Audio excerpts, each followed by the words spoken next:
Olá, olá, olá, graças a Deus, estamos de volta, estamos chegando com mais um A Bíblia e o Jornal. A notícia repercutiu, a Bíblia responde. É o que a gente tenta fazer aqui, com a graça de Deus. E o tempo passa, hoje já estamos em 18 de outubro de 2025. Faz uns dias aí que eu não apareço aqui, porque eu fui viajar um pouco, fui rever uns amigos do tempo de juventude, jogar futebol, pescar, nadar. Foi uma experiência muito gostosa. Depois de 45 anos, rever estes amigos foi muito gostoso mesmo, graças a Deus. Mas estamos de volta em nome de Jesus.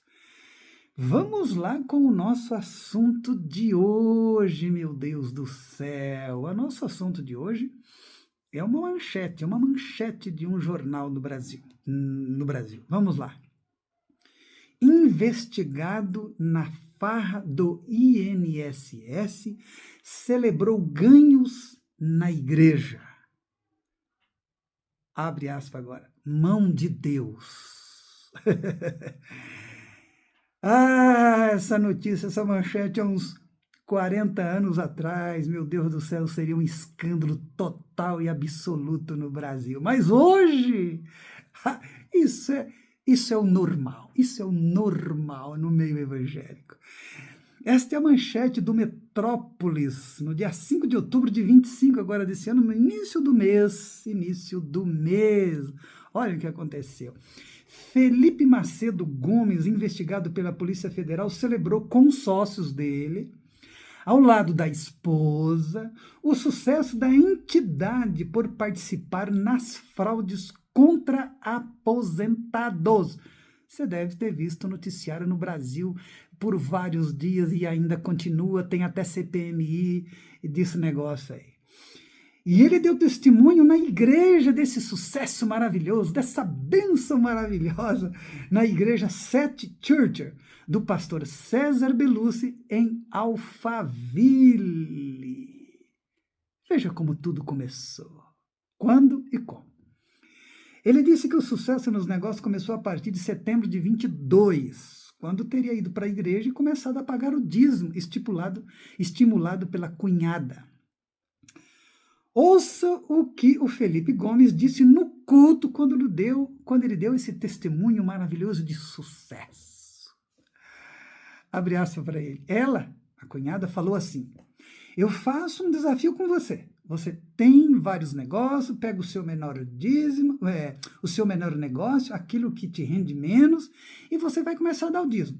Aí eu falei, tá bom. Aí eu fiz. Isso foi em setembro de 22. 2 meses depois, naquele contrato, eu tive um aumento de 25% da minha receita.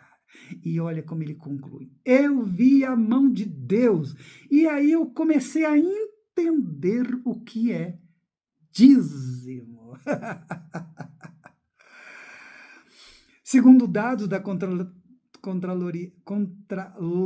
Controladoria Geral da União, a Amara Brasil, empresa dele, faturou mais de 143 milhões com desconto de aposentados entre o ano de 22 e 24. Essa é a notícia. Preste atenção, meu querido. Veja só. A cunhada dele fala para ele fazer o desafio do dízimo. Não é isso que a gente ouve nas igrejas evangélicas, né?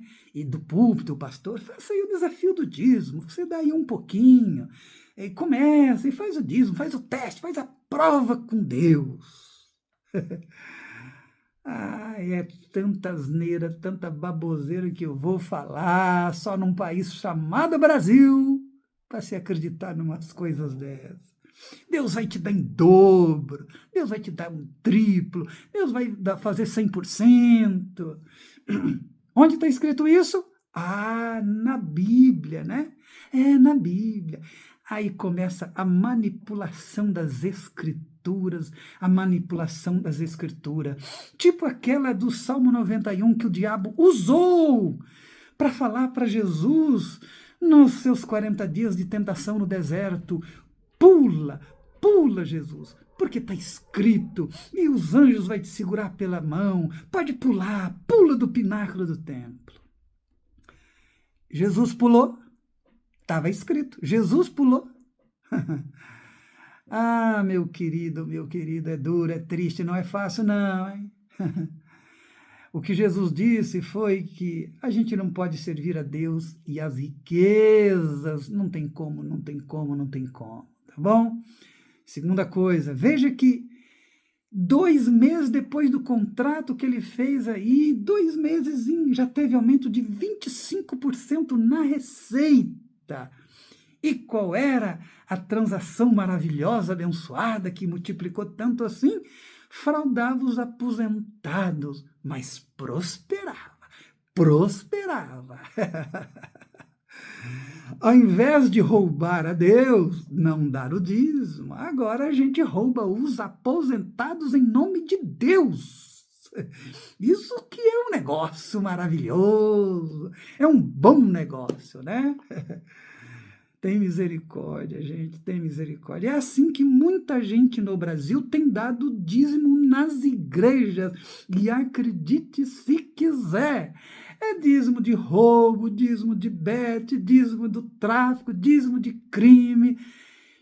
E aí, quando o pastor vai ver o relatório, 5 mil, 10 mil, 30 mil, 50 mil, 200 mil, tá tudo certo, pode mandar. A gente não quer nem saber de onde vem. A gente quer saber que é uma benção, que é muita grana e que é uma boa. É um horror, é um horror. É assim que está acontecendo em muitas igrejas evangélicas deste país. É assim que as pessoas estão dando dízimo, fraudando, roubando os outros, fazendo crimes, transações horrorosas, coisas pecaminosas e indo dar o dízimo. E por quê? Aí eles dão dízimo e já se fala, tem púlpito muitas vezes, traga-se o seu dinheiro aqui, porque Deus limpa, Deus santifica. Então, os seus 10% está abençoado, os seus 90% também está abençoado. Se você não dar o dízimo, você está roubando a Deus e o seu dinheiro é amaldiçoado. Então, você dá o dízimo, os 10% consagrado, os 90% seu está limpo. Passou na lavanderia divina. Está limpinho, maravilhoso. É como se nada tivesse acontecido. Deus fará vistas grossas. Este é o evangelho que está por aí no Brasil. Terceiro. E por fim, ele diz que nessa daí ele viu a mão de Deus. E aí eu comecei a entender o que é dízimo. Ele não precisou nem pesquisar na Bíblia, nem estudar um pouco de teologia, nem nada. Eu já entendi o que é o dízimo, o que significa o dízimo. Primeiro, eu vi a mão de Deus. O negócio era do diabo fraudar os aposentados. Mas ele vê a mão de Deus. Está prosperando. E aí, dentro da igreja, ninguém quer saber o seu dinheiro. Você está ganhando grana? Você está indo bem? Você está prosperando? Está tendo sucesso nos negócios? Ninguém quer saber o que é, como é, o que você faz. O que interessa é que você está prosperando, que você está dando dízimo. O resto é o resto. E está tudo bem. Traga para o altar. Está tudo bem. É isso mesmo que a gente aprende no Evangelho de Jesus. É isso mesmo que a gente aprende com Paulo, com Pedro, com João. É isso mesmo. Eu gostaria de saber se é isso mesmo que você aprende lendo a sua Bíblia. Pelo amor de Deus, Isso que está acontecendo só revela o nível da espiritualidade no meio evangélico brasileiro. O cara vê a mão de Deus em roubo, em fraude. Precisa de alguma coisa pior do que isso? Isso aqui é o fundo do poço, meu querido. É o fundo do poço, se você ainda não entendeu. Ele aqui entendeu que não entendeu. Mas você entendeu, pelo amor de Deus? Isso aqui é o fundo do poço. O fundo do poço. Acabou. Fecha as portas. Ele continua e diz, aí eu comecei a entender o que é dízimo. O que é dízimo? Para ele, dízimo é barganhas com Deus, negócio com Deus. Eu ganho dinheiro fraudado, roubado, ou de crimes, ou de tráfico, ou sei lá o quê, e eu vou lá e dou 10% para Deus, e Deus continua me abençoando mais e mais, e tá tudo certo. Ou seja, com Deus é possível fazer um bom negócio, uma barganha maravilhosa, maravilhosa. Deus não se importa em a gente receber dinheiro de fraude, de roubo, de crime, de droga, de tráfico, em troca de me abençoar. Desde que eu dei os 10% para ele, tá tudo bem. E ele ainda santifica o restante, os meus 90%. Maravilhoso. Eu vou dizer para mim, se você tiver coragem de me ouvir, pelo amor de Deus, aqui, olha na minha cara aqui, pelo amor de Deus, você está me ouvindo, você está entendendo isso que eu estou dizendo? E eu digo para você, que Deus é esse? Que evangelho é esse? Tem evangelho aí nesse negócio?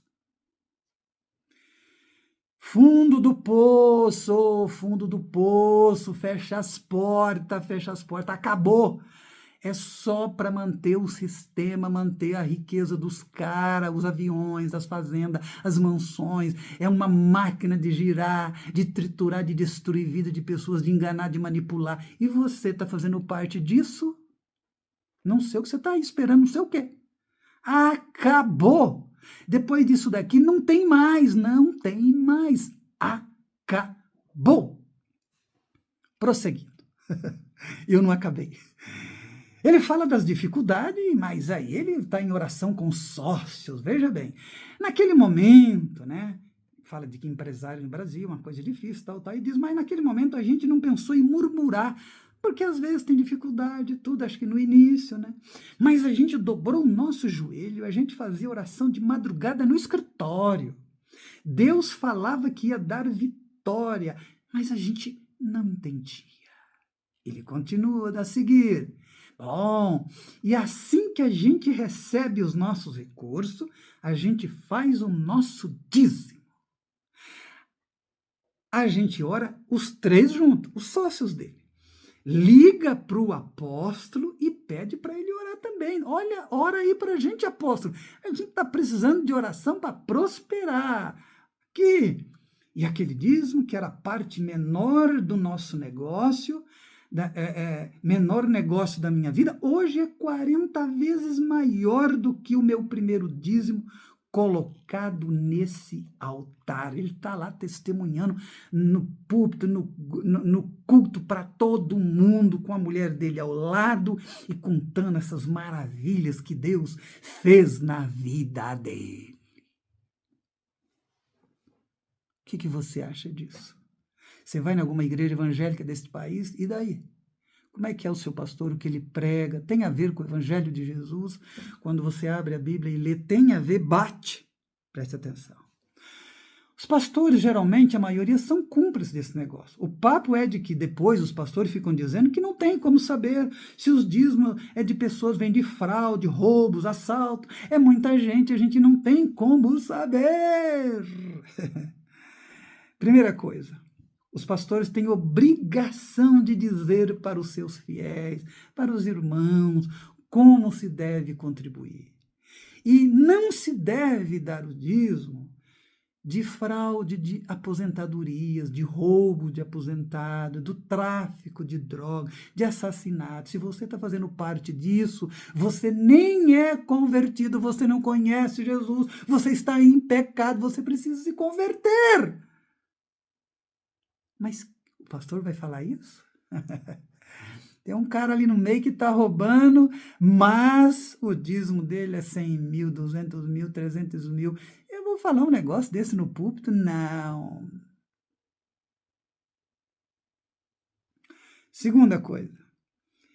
No fundo, a maioria dos pastores não quer mesmo nem saber de onde vem a grana. O importante é que a grana entra. Qualquer problema, a gente tem um discurso pronto. E pronto. Todo mundo engole. Porque todo mundo engole absolutamente tudo neste país. Terceiro, para encerrar, você tem que saber, meu amado querido irmão, que Deus não aceita fazer barganhas. Pelo menos o Deus de Jesus Cristo, pelo menos o Deus que está nos evangelhos, o Deus que os apóstolos pregaram. Tem uma experiênciazinha aqui na Bíblia que provavelmente você não vê os pastores pregarem no púlpito, não utiliza esse texto, e eu vou citar rapidamente para você. Preste atenção, Atos capítulo 8, é lá o tal do Simão, o mágico lá, que disse que se converteu. 8, no verso 13, diz que o Simão abraçou a fé. E tendo sido batizado, acompanhava Filipe de perto. Filipe estava pregando, Deus usando Filipe, curando pessoas, muito, muito, muito. E ele ficava observando, extasiado, vendo os sinais e os milagres que se fazia. Aí lá na frente, olha o que aconteceu. Vendo, porém, Simão, que pelo fato de os apóstolos imporem as mãos sobre as pessoas, era concedido o Espírito Santo. E ele resolveu fazer, sabe o quê? Oferecer dinheiro, propondo o seguinte para os apóstolos: concedei-me também a mim este poder, para que aquele sobre quem impuser as mãos receba também o Espírito Santo. Eu quero esse poder para mim. E ofereceu grana, barganha, negócio. Pedro, diferentemente dos pastores de hoje em dia neste país, falou para ele o seguinte: seja o teu dinheiro contigo para perdição, para perdição. Esse dinheiro aí é maldito, é para perdição. A prova é que esse cara já está sendo catado pela Polícia Federal, tudo. Imagina o que vai acontecer com o futuro dessa gente. Pois julgaste adquirir por meio dele o dom de Deus. No 21, verso 21, ele diz: não tem parte nem sorte nesse mistério, porque o teu coração não é reto diante de Deus. Quem age tentando fazer barganha com Deus, o coração não é reto diante de Deus. Você precisa se converter de verdade, meu amigo. Vê se enxerga, olha no espelho. Pelo amor de Deus, pelo amor de Deus. Eu não sei como essas pessoas, inclusive, não têm temor a Deus de ir num púlpito, no chamado altar, pegar um microfone diante de centenas, dezenas, milhares de pessoas, às vezes, igreja lotada, e dar um testemunho desse que está prosperando, mas a prosperidade é porque está roubando. É muita cara de pau, é muita falta de temor.